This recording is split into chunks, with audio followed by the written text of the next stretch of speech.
ठीक है, तो अब शुरू करते हैं। कल वाला जैसा क्लास था वैसा ही आगे बढ़ाते हैं। कल जो हम लोग सीख रहे थे मतलब डिफरेंस बिटवीन सीख रहे थे मॉडर्न फिजिक्स एंड क्या क्लासिकल फिजिक्स। तो जो कल का क्लासिकल फिजिक्स में हम लोग डिफरेंस देख रहे थे और उस डिफरेंस को समझने के लिए क्या मूविंग मास और रेस्ट मास के रिलेशन को हम लोग लिए थे। और उसमें हम लोग क्या जानते थे, क्योंकि क्लासिकल फिजिक्स में जो है क्लासिकल फिजिक्स या कह सकते हैं कि चिरसम्मत भौतिकी का जो पहला पार्ट जिसको हम लोग ओल्ड फिजिक्स भी बोलते हैं, उसमें क्या हम सिखाए थे कि उसमें किन को पढ़ेंगे, तो जिसकी वेलोसिटी हो मतलब लो होगी कि हाई, उसमें किसको पढ़ेंगे जिनकी वेलोसिटी क्या होगी लो, वेलोसिटी लो होगी और साथ ही साथ क्या होगी मास, जो मास है वो डिफाइन होगा या पता होगा या तो क्या कह सकते हैं कि परिभाषित होगा। समझ में आया कि नहीं? और निकल भी गया था हमारा मास, वहाँ पर निकला था, हमारा मास क्या निकला था m बराबर m नोट निकला था। यानी मास हमको पता है कि m बराबर m नोट होगा जो भी होगा यानी वहाँ के मास को वहाँ मतलब उस फैक्टर में या कह सकते हैं फिजिक्स के उस भाग में या तो ओल्ड फिजिक्स में किन को पढ़ेंगे, ये किन पार्टिकल के बारे में पढ़ेंगे। तो सबसे पहले उन पार्टिकलों का हम लोग स्टडी करेंगे जिनका वहाँ पर क्या हो मास डिफाइन हो, वेलोसिटी लो हो, है कि नहीं। साथ ही साथ जो है इस कह सकते हैं कि ये वहाँ पर हमको m पता है, लेकिन अब इसी को यहाँ पे तो निकल गया था, लेकिन इसके जस्ट अपोजिट जो मॉडर्न फिजिक्स है, अपोजिट नहीं कह सकते कि अगला भाग मॉडर्न फिजिक्स है, उसमें हम लोग किसको पढ़ेंगे जिसकी वेलोसिटी क्या होगी। मॉडर्न फिजिक्स में हम लोग किसको पढ़ेंगे तो जिसकी वेलोसिटी क्या होगी हाई और मास क्या होगी अनडिफाइंड। तो जिस बात को हम बोल रहे हैं कि मास अनडिफाइंड होगा, तुमको कैसे पता कि मास अनडिफाइंड होगा? जिस तरह वहाँ कल प्रूफ ऊपर में कल हम लिख दिए थे वहाँ पर भी कि मास डिफाइंड होगा, तो कल हम अंतिम में मास हम डिफाइन करके दिए थे कि नहीं, मास निकला था मेरा बात, सिर्फ वहाँ बोल देना कि डिफाइन होना है नहीं, मतलब लिखने का तो हम भी लिख सकते। जैसे अंतर कैसे और जगह पढ़ाया जाता है कि लिखो हाँ क्या क्या अंतर, एक तरफ क्लासिकल फिजिक्स एक तरफ मॉडर्न फिजिक्स या चिरसम्मत भौतिकी या आधुनिक भौतिकी लिखा दिया और पढ़ा दिया, दोनों तरफ पॉइंट लिखवा दिया, चल जाए, तो वो तो हम भी करवाने वाले हैं। लेकिन वो पॉइंट कहाँ से आता है, क्यों उसको एज्यूम करके लिखते हैं, इस बात को समझो। सबसे पहले कि मॉडर्न कल हम लोग क्लासिकल फिजिक्स में देख लेते हैं कि क्लासिकल फिजिक्स में हम उन पार्टिकल को पढ़ेंगे या तो उनसे वैसे भी चीज़ों को पढ़ेंगे जिसकी वेलोसिटी क्या होती है लो होती है और क्या मतलब मास क्या होता है डिफाइन होता है। और मास कल m बराबर m नोट हुआ भी था, लेकिन अब जस्ट अपोजिट क्या आज क्या देखने वाले हैं मॉडर्न फिजिक्स, जिसको हम लोग आधुनिक भौतिकी बोलते हैं। और मॉडर्न फिजिक्स का जो पहला जो हाईलाइट बिंदु है उसमें किसको पढ़ेंगे जिसकी वेलोसिटी हाई होगी। वेलोसिटी मतलब चाल, है कि नहीं, rate of change of speed equal velocity, यानी कि चाल में परिवर्तन की दर को क्या बोलते हैं विस्थापन, और विस्थापन में परिवर्तन की दर को वेग, है कि नहीं, सॉरी मतलब the rate of change of displacement is called होता है वेलोसिटी। ठीक है, तो कहने का मतलब कि जो है आज हम लोग देखेंगे कि मॉडर्न फिजिक्स में हम कि अब ऐसा क्या है, यहाँ पे सिर्फ लिख देना कि वेलोसिटी हाई है मास अनडिफाइन है, तो आपको कैसे पता कि मास अनडिफाइन है? तो इसको एज्यूम करने के लिए, इसको समझने के लिए हम फिर से उसी थ्योरम का प्रयोग या उसी फॉर्मूले का प्रयोग करेंगे जो अल्बर्ट आइंस्टीन द्वारा दिया गया है, जो मूविंग मास और रेस्ट मास में क्या है रिलेशन है। ये जो m बराबर m naught root under 1 minus v square c को समझाने की जरूरत नहीं है, कल इस थ्योरम को हम बढ़िया से समझा चुके थे। बस वहाँ ये जान लीजिए कि वहाँ भी का मान कुछ और एज्यूम कर रहे थे जो वस्तु की चाल थी, भी बराबर वस्तु की चाल होती है जो 5000 6000, लेकिन यहाँ पर हेडिंग है क्या है कि वेलोसिटी हाई है, तो वेलोसिटी हाई है तो कितना हाई होगा, तो जो भी का मान है ना वो कितना किसके बराबर हो जाएगा सी के बराबर, यानी स्पीड ऑफ लाइट के बराबर। और हम इसको एज्यूम करने के लिए क्या लिए हैं, मान लीजिए फोटोन समझते हैं कि नहीं, क्लास 10 में भी इस वर्ड का जिक्र है। तो फोटोन जो है समझ लीजिए एनर्जी ही है, एनर्जी की चाल से ही चलता है या गिरता है। ठीक है, तो अब इसका जो स्पीड क्या होगा सी होगा, क्या होगा सी, मतलब लाइट के स्पीड से ही चलता है, तो इसका स्पीड लगभग सी के बराबर होगा। तो अब इसी वहाँ पर भी का मान रखे थे कुछ ना कुछ, तो यहाँ पर भी रखेंगे। अब इस बात को समझिए कि m बराबर m naught root under 1 minus v square c square, जहाँ भी क्या होगा सी के बराबर। जब भी सी के बराबर है तो m बराबर m नोट माइनस 1 माइनस सी स्क्वायर बटा सी स्क्वायर। अब यहाँ आप बोलिए कि भी बटा बी स्क्वायर सी स्क्वायर था, तो सी स्क्वायर इसलिए ले लिए क्योंकि भी बराबर सी है, तो भी के जगह पे हम सी तो रख सकते हैं कि नहीं, तो सी स्क्वायर बटा सी स्क्वायर। अब इसी को इसका मतलब अगला पद देखिए कैसे बना कि m बराबर m नोट बटे 1 माइनस 1 कहाँ से आया, तो रूट अंडर 1 था, अब सी बटा सी काट गया कितना आएगा 1 आएगा, अब 1 माइनस 1 कितना हो जाएगा m बराबर m नोट बटे रूट अंडर 0।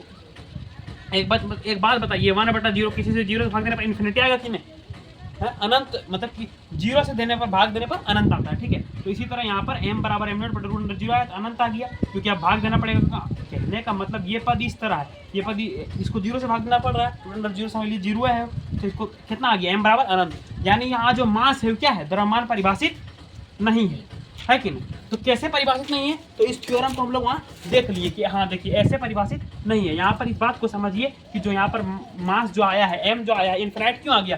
क्योंकि ये जो फोटोन है इसका स्पीड c के बराबर है, और फॉर्मूला क्या है, m बराबर m नॉट बटे root under 1 minus v square बटा c स्क्वायर। अब v का जो मान है वो c के बराबर हो गया, तो v c कर दिए, डायरेक्ट काट दिए। अब जब काट दिए एक आ गया, अब एक में एक जब घटेगा तो 0 आएगा, और 0 से किसी को भाग देने पर क्या प्राप्त होता है? अनंत।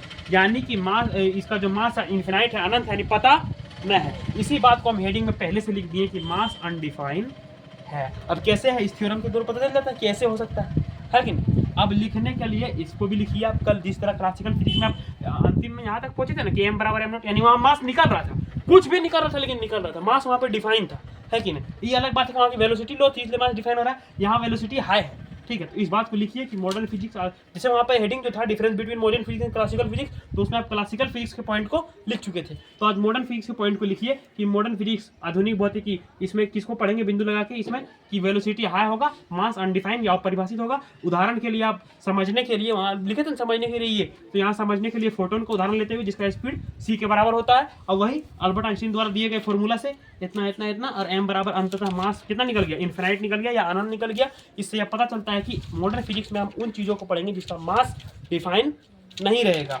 मास डिफाइन नहीं रहेगा, और वेलोसिटी भी क्या रहेगी, हाई रहेगी, वेलोसिटी हाई रहेगी।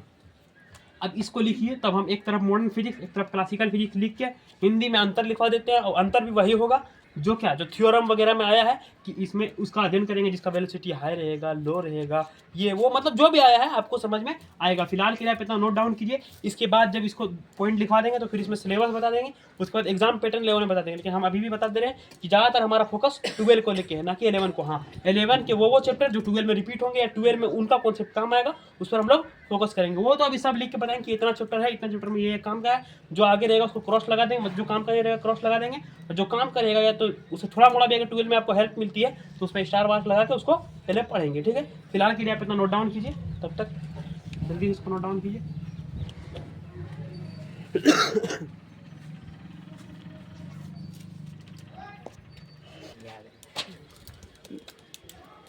अब देखो, अब डिफरेंस पता चल गया है, तो हम लोग किस पे फोकस करेंगे, सिलेबस पर, ठीक है?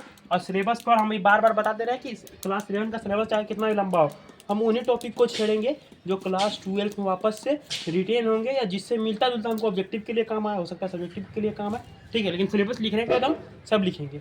और इस बात को जान लो कि हम बिहार बोर्ड ओल्ड एनसीईआरटी को फॉलो करते हैं, न्यू एनसीईआरटी को नहीं, क्योंकि न्यू एनसीईआरटी में तुम खरीदेगा तो सीधे मात्रा का मापन है, लेकिन बिहार बोर्ड में तुम अगर चलेगा तो तुमको भौतिक जगत मिलेगा पहला चैप्टर ओल्ड एनसीईआरटी में, जिसको हम लोग फिजिकल वर्ल्ड बोलते हैं। तो हम लोग भी लिखेंगे उसी के अकॉर्डिंग, ठीक है?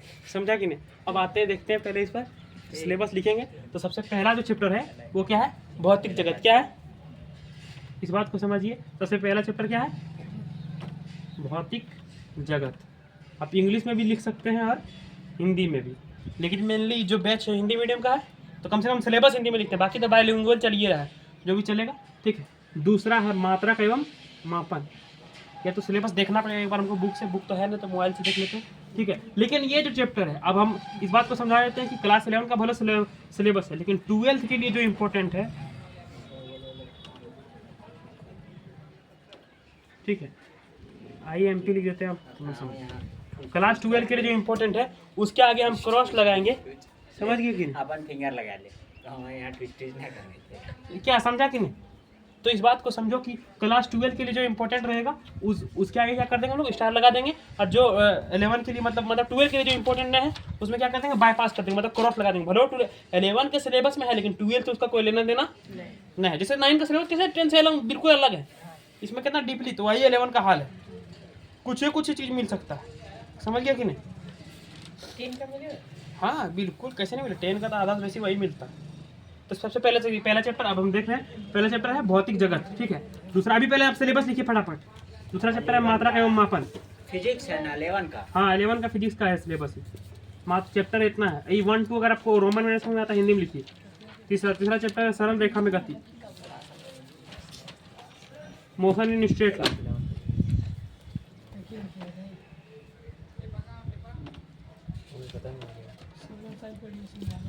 चौथा लिखिए समतल में गति, मोशन इन प्लेन।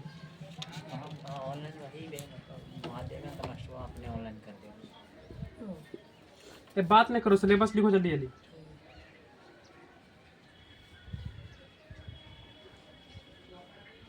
चौथा गति के नहीं बताइए, 9 से मिलता जुलता है कि नहीं? सिलेबस तुमको नहीं लगता कि मिलता जुलता है? गति में तुमको वहाँ भी 9 में भी बता रहे थे, सरल में सरल रेखा में गति, समतल में गति, फिर यहाँ गति के नियम वही लॉज ऑफ मोशन न्यूटन के बारे में, मतलब 9 से मिलता जुलता है 11 का सिलेबस। लेकिन हाँ थोड़ा सा एक्सपेंड किया है इसको, गति के नियम अभी देखना नहीं कितना छाड़ देंगे सिलेबस तुरंत। कार्य, ऊर्जा और शक्ति। हिंदी अगर कुछ मिस्टेक होगा तो देख लेना, हिंदी उतना लिखते ना है। कार्य, ऊर्जा, शक्ति। 7वां चैप्टर है कणों में निकाय। कणों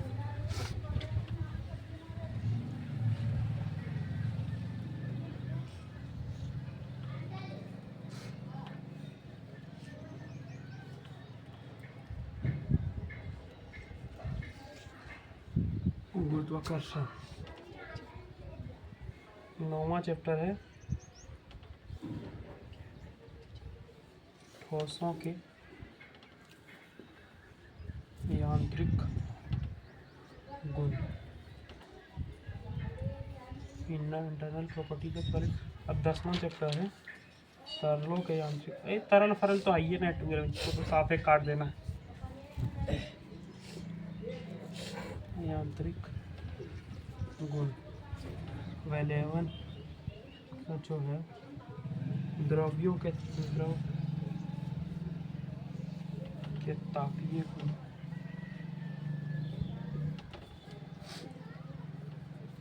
बारह नंबर का ऊष्मागतिकी, थर्मोडायनेमिक्स। हालांकि इससे को काम 12 में नहीं है, लेकिन जानना चाहिए, लेकिन फिर भी इसको जानेंगे नहीं। फिर अनुगतिकी सिद्धांत, ये थोड़ा मोड़ा काम का है 12, लेकिन फिर भी इसको पढ़ेंगे नहीं, क्योंकि जितना काम का उतना वहीं पढ़ लेंगे, है कि नहीं? ऐसा नहीं कि पढ़ना नहीं चाहिए, चाहिए, नॉलेज के लिए सब पढ़ना चाहिए, लेकिन समय नहीं है। अब तुम बिहार में रहता है, सबसे पढ़ने का सबसे बड़ा ना पढ़ने या पढ़ाने का कारण ना तो टीचर पढ़ाता है ना तो बच्चा पढ़ता है। इसका सबसे मेन कारण क्या है? क्योंकि हम लोग बिहार में रहते हैं। कहाँ रहते हैं? बिहार। अगर यही झारखंड में रहता तो सब पढ़ाया जाता, क्योंकि यहाँ पर बोर्ड की व्यवस्था है 11 के लिए। सबसे पहले समझिए, अब हम ये तो 11 का सिलेबस लिख दिए, लेकिन ये जो क्रॉस और हम टिक कर रहे हैं ये 12 के हैं, तो भौतिकी जगत का 12 से लेना देना नहीं है। मात्रा का एवं मापन का 12 से लेना देना है। कुछ भी विमा पूछेगा, इसका विमा उसका विमा 11 में भी था, 9 में भी है, 12 में भी था, इसको पढ़ेंगे, ठीक है। क्रॉस और टिक का मतलब है कि 12 के लिए इंपॉर्टेंट है। आप अगर बॉक्स में बना के लिख दीजिए tick is equal to 12 important, cross is equal to not 12। हाँ, उतारना तो सब है, लेकिन शुरू करेंगे यहाँ से जो बात, ठीक है। फिर सरल रेखा में गति आपको काम आ सकता है या नहीं आ सकता है, तो सिलेबस हम अपना एनालिसिस करके लाए हैं, देख लेते हैं। सरल रेखा में गति बिल्कुल काम का है, इससे मतलब आपको ऑब्जेक्टिव वगैरह सब काम में आएगा, या न्यूमेरिकल वगैरह। समतल में गति ये भी काम का चीज़ है। गति के नियम ये तो काम में ही आता है, ये काम में नहीं भी आएगा तो ये बेसिक चीज़ है, लगभग सब कोई जानता भी होगा, नहीं जानता होगा इसको तुरंत बता के निकल जाएंगे। कार्य, ऊर्जा, शक्ति, एनर्जी के बारे में तो आता ही है। कणों का निकाय, कणों के निकाय से हमको थोड़ा सा नहीं आएगा, कणों का निकाय नहीं आएगा। गुरुत्वाकर्षण तो रहेगा ही, ग्रेविटी तो तुमको पता है। इधर तो ठोसों का यांत्रिक गुण से कोई मतलब ना है, तरलों के यांत्रिक गुण से कोई मतलब ना है, तापीय गुण, ऊष्मागतिकी, दोलन तोलन से कोई मतलब ना है। तरंगे हाँ आता है, अंतिम में जो चैप्टर है फिजिक्स का तरंगे वो आएगा।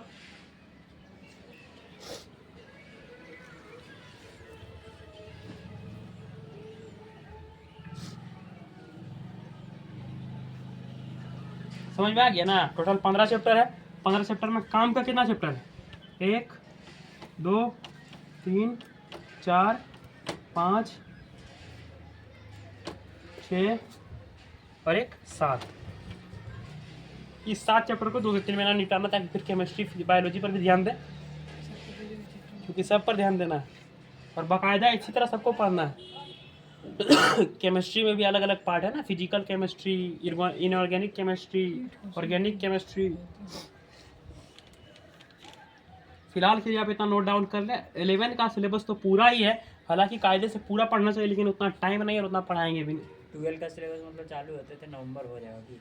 हाँ, लेकिन आपको याद रखें 12 का ऑब्जेक्टिव अभी से याद करना, लेवल हम ऑब्जेक्टिव समझा देंगे। अब ये मतलब थोड़ा सा अनएजुकेटेड वाला बात लगता है कि अभी से ही पढ़ना, लेकिन पढ़ना है, क्योंकि बोर्ड में आपको इसी से वैल्यूबल मिलेगा। ठीक है, ऐसा नहीं कि आपको समझ में नहीं आएगा, ऑब्जेक्टिव बिल्कुल समझ में आएगा।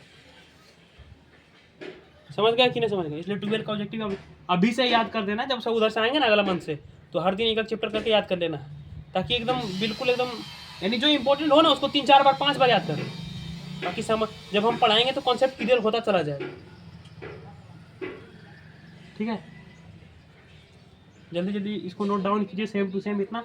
और अपना अगर समझ में आता है तो टिक लगाइए, तो डबल टिक लगाइए, बॉक्स में बना के लिख दीजिए कि ये जो डबल टिक ये जो टिक है ये 12th के इंपॉर्टेंट होने के को दर्शा रहा है कि 12th में इस चैप्टर का थोड़ा मोड़ा या हल्का फल्का है, जितना भी हो सके इंपॉर्टेंट है। और मात्रक और मापन, और इसी में एक चैप्टर है विमा। विमा तो साला जब तक फिजिक्स पढ़ेगा तब तक काम का है, क्योंकि इसको सीखना है, बाकी हर चीज़ का पूछेगा। विद्युत मतलब विद्युत धारा की, विद्युत की तीव्रता की, मतलब ढेरी, अरे मतलब विभव वगैरह का विमा सबका पूछता है। तो विमा हम 9 में सिखा देंगे, अभी निकालना है। जब बेसिक मैथमेटिक्स टूल्स पढ़ाएंगे फिजिक्स के लिए, तो उसमें पढ़ा देंगे समाकलन अवकलन, यानी डिफरेंशिएशन इंटीग्रेशन सब उसी में फिजिक्स के दृष्टिकोण से आपको बता दिया जाएगा। फिलहाल के लिए आप इतना नोट डाउन कीजिए, उसमें डबल टिक कीजिए। इतना चैप्टर है तो 15 को, लेकिन 6 से 7 को काम का है, उसके आगे टिक मार लीजिए। फिर आगे बढ़ते हैं। आगे हम लोग डिस्कशन करेंगे कि 11 के एग्ज़ाम का पैटर्न क्या है। ऐसा नहीं कि होता ना है, होता ही है, इसका भी पैटर्न देख लेंगे। फिलहाल के लिए इसको नोट डाउन कीजिए।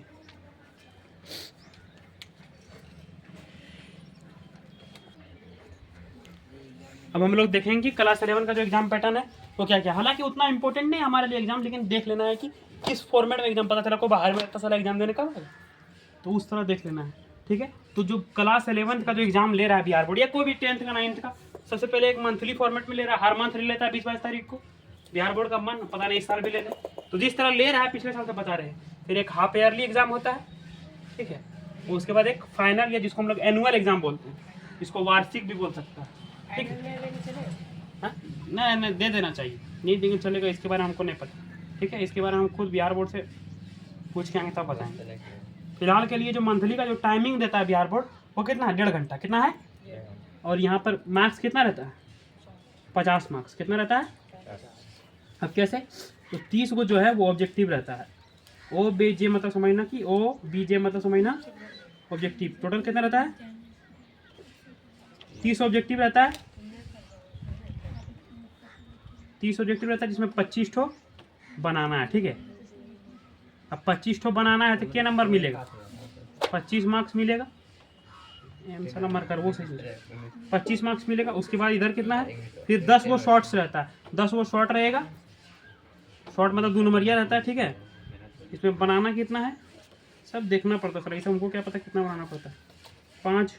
5 ठो बनाना पड़ता है। कितना बनाना? 5 को जब बनाना पड़ेगा तो जाहिर सी बात है क्या नंबर मिलेगा इसमें? 10 मार्क्स मिलेगा। आगे लॉन्ग कितना रहता है? तो लॉन्ग क्वेश्चन आपको कम से कम मिलेगा 25 10 35 6 ठो रहता, 5 ठो रहता, 5 को लॉन्ग रहेगा, जिसमें 3 ठो बनाना, 15। यहाँ अगर तुम टोटल कर देगा तो टोटल 50 मार्क्स। समझ गया ना? ये वाला फॉर्मेट समझ में आया? देखो इधर मंथली एग्जाम जो होता है, हालांकि 3 एग्जाम होते हैं। मंथली एग्जाम हर मंथ होता है, हाफ ईयरली जिसको हम लोग बोलते हैं अर्धवार्षिक परीक्षा, और एक एनुअल या तो फाइनल जिसको तुम बोल सकता है। तो इसमें क्या है कि टाइम 1.5 घंटा देगा, 50 मार्क्स का रहता है। 30 मार्क्स का ऑब्जेक्टिव रहता है, 25 को बनाना है, 25 मार्क्स देगा। 10 को शॉर्ट मतलब शॉर्ट क्वेश्चन रहता है, 5 को बनाना है, 5 दूनी 10 नंबर देगा। 5 को लॉन्ग रहता है, 3 को बनाना है, 5 नंबर का रहेगा, 5 के 15 नंबर देगा। 25 10 35 15 50। ये समझ में आ गया? इस तरह फॉर्मेट, ताकि फॉर्मेट दिमाग में रहे। कम से कम 30 तो ले या ना, अगर एग्जाम देने जाएगा तो 30-32 अच्छा स्कोर माना जाता है। और टेंशन नहीं लेना है, वो क्वेश्चन यहाँ जो बताएंगे वही वहाँ आएगा। ठीक है, यानी उसका आंसर तुमको एक दिन पहले पता चल जाएगा कि क्या है। ठीक है, उसके बाद आगे बढ़ते हैं। हाफ ईयरली में थोड़ा सा टाइम बढ़ा दिया जाता है। यहाँ पर जो टाइम है वो कितना कर देगा? 3 घंटा। टाइम कितना कर देगा? जल्दी लिखो इसको। अब बाकायदा एकदम 100 मार्क्स का रहता है। 80 को ऑब्जेक्टिव रहता है, जिसमें 50 को बनाना है।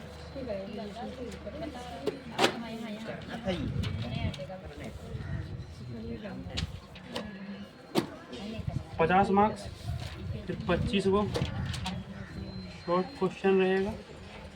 अरे अभी पता नहीं है कि 11 में तुम लोग इतना हल्का काहे लेता है, अभी पता है कौन कौन नियम है सर। नहीं जानता, डराने में हैवी हैवी नियम आता बाबू। 15 बनाना है, 30 नंबर देगा इसका। इसके बाद आगे बढ़ते हैं, 8 को लॉन्ग आएगा, 4 बनाना है और 20 नंबर देगा। टोटल जो हो गया ये 100 मार्क्स का होता है हाफ ईयरली, ठीक है। सीधे डबल, यहाँ 50 का होता था, यहाँ देखो यहाँ टाइम कितना देता है 3 घंटा, और मार्क्स कितना रखा है 100 मार्क्स। 80 ऑब्जेक्टिव देता है, 50 को बनाना पड़ता है, 50 नंबर देता है। 25 को शॉर्ट क्वेश्चन रहता है, 15 को बनाना पड़ता है, 30 नंबर देता है। 8 को लॉन्ग रहता है, 4 को बनाना पड़ता है, बस 25, 30, 80, 20, 100। अब आते हैं फाइनल में, ये दो ना दो हमको नहीं पता, लेकिन अटेंडेंस बनना चाहिए, लेकिन ये जरूर देना, ठीक है, इसको देना है। और इसमें भी जो टाइम दिया जाता है सेम टाइम दिया था, कितना 3 घंटा, कितना 3 घंटा। और इसमें भी 70 मार्क्स रहता है, इसमें थोड़ा अलग ढंग से 70 मार्क्स का रहता है एग्जाम, और प्लस 30 मार्क्स रहता है प्रैक्टिकल। ये लगेगा कि नहीं हाँ एग्जाम हो रहा, क्योंकि टीचर वगैरह बदल दिया जाता है, ठीक है। वाइवा ताइवा सब लेगा, सब पूछेगा बुला बुला। वाइवा मतलब जो टेस्ट लेगा पूछेगा बुला के, क्या जानता तू। प्रैक्टिकल में जो कॉपी भरने प्रैक्टिकल में 5 नंबर मिलता है, पूछ के नंबर बाकी सब पूछने पर है। 10वां है कि जो यहाँ इधर पूरा हैवी पूछता, बाहर से आता टीचर, क्या पूछेगा। देखे थे हम लोग फील्ड में बैठ के लड़की बेंच में बैठा के। हाँ आएगा, पहले जाए आइए बैठिए, मतलब इंटरव्यू सब फील होगा, तुमको टेंशन क्या लगता है। 70 मार्क्स, अरे वो सब तुमको पता रहेगा यार, जो तुम पढ़ेगा वो पता रहेगा, वो यहाँ पता चल जाएगा पहले। बेसिक 11 से पूछता है, 11 में 9 10 से पूछेगा, 9 लोग पूछेगा पूरा बेसिक बेसिक पूछता है। इसका फॉर्मूला बताओ, इसका बीमा बताओ, इसका सूत्र बताओ, वही सब। तुम 10वां में नहीं देने गया था, देने गए थे। कौन सी पूछा 10वां में जानता है? ये पूछा था यार, पहला वर्ल्ड वार का हुआ। ठीक तो पूछा, बोला ना 14 18। ये सब तो इतना ध्यान तुम लोग को इस तरह पढ़ाए, 10th सोशल साइंस भी पूरा दिमाग में घुसा दिए हैं। तुमको पता है ये सब जो जर्मनी का करण फलना, मतलब एकदम लुई क्या बोलता है इसको, फिलिप से लेके नहीं तो लुई फिलिप बोल देते हैं। ये 17 निवासी में कौन राजा था रे?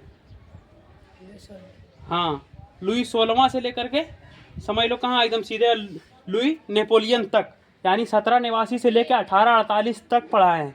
डिट्टो क्या 1804 में फिर नेपोलियन बोनापार्ट आया, 1815 में, 1719 में पकड़ा उसको, 15 में वहाँ फिर मेटरनिक। अरे मतलब इस कदर पढ़ाया कि भूलेगा कैसे। चलो आज तक हमने भूले, तुम लोग कैसे भूले। अब भूले बोलना, एक बार फिर पढ़ा देंगे ताकि आगे चल के तुम लोग भी पढ़ा पाओ, ठीक है। इसमें भी भूलेंगे तो बोर्ड फोटो रखे हैं। हाँ बस 70 को ऑब्जेक्टिव है और टोटल 35 को बनाना है, तो 35 नंबर देगा। इसके बाद 20 को शॉर्ट क्वेश्चन रहता है, 10 को बनाना है, 10 को बनाना है तो कितने नंबर देगा, 20 नंबर देगा।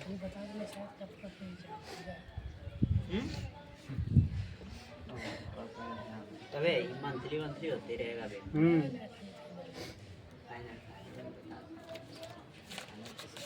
अपने जान जाओ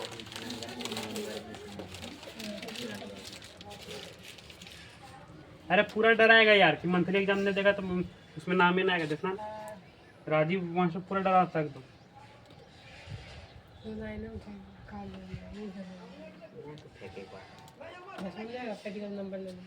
और दे दल को सबके एकदम इतना दे दल को भी खुश हो गए सब। किस बार आप समझ में आ गया ना। अब आपको तुमको क्या पता है कि तुमको क्या बता दिए कि सबसे पहले साइंस क्या होता है पहले क्लास में, दूसरा क्लास में फिजिक्स क्या होता है वो बता दिए, तीसरा क्लास में फिजिक्स का कितना स्कोप है, क्लासिकल फिजिक्स और मॉडर्न फिजिक्स में क्या डिफरेंस है। उस डिफरेंस को समझने के लिए हम लोग अल्बर्ट आइंस्टीन द्वारा दिए गया जो फॉर्मूला था मूविंग मास और रेस्ट मास में, उसका प्रयोग करके हम लोग क्लासिकल फिजिक्स और मॉडर्न फिजिक्स में डिफरेंस भी समझ लिए। अगला क्लास 11 का सिलेबस भी पता कर लिए, उस सिलेबस में 12 में क्या क्या इंपॉर्टेंट है उसको भी टिक आउट कर लिए। उसके बाद एग्जाम क्लास एग्जाम का 11th का जो एग्जाम पैटर्न है उसको भी समझ लिए। अब तुमको देना है ना देना वो अलग तुम्हारे लिए बात है, मेरा काम था पढ़ाना, हम पढ़ा दिए हैं। अब कल से जो चलेगा बाकायदा एकदम, जो सबसे पहला मतलब हालांकि पहला चैप्टर है फिजिकल वर्ल्ड है, जिसको हम लोग भौतिकी जगत या भौतिक जगत कहते हैं, लेकिन हमको पढ़ना क्या, यूनिट एंड मेजरमेंट, जिसको हम लोग हिंदी में मात्रक एवं मापन बोलते हैं। यूनिट एंड मेजरमेंट या यूनिट एंड डायमेंशन जो भी होगा, मात्रक एवं मापन एवं विमा, जो तुम समझ लो, कल वही हम लोग का क्लास रहेगा। इसके बाद मिलते हैं सीधा कितना अगला क्लास में, है कि नहीं। ये फारसी में लिखे हैं लेकिन लिखा हुआ थैंक से है, यानी आज के लिए इतना काफ़ी है। बाकायदा इसको नोट्स कर लो, और वीडियो जो बन रहा है, जो वीडियो देखेगा उसको समझ में आएगा। अच्छा मैट्रिक में, इंटर में बोला जाए। ऑब्जेक्टिव आता है, इंटर में ये ऑब्जेक्टिव आता है फिजिक्स केमिस्ट्री को 35 तो बनाना क्यों होता है? 70 को आता है, 35 को बनाना है। ओ तो तुम लगेगा कि बहुत आसान है, लेकिन लगेगा 20 सही निकल जाए तो बहुत है, लेकिन पढ़ने पर डिपेंड करता है कैसा आप पढ़िएगा। आज के लिए इतना है, ठीक है, इसको नोट डाउन कीजिए। मिलते हैं कल अगला क्लास में। अगला क्लास में सीधे चैप्टर का शुरुआत होगा, पढ़ने में भी अच्छा लगेगा। बाकी उसी तरह नोट्स बनाते रहिए अपना।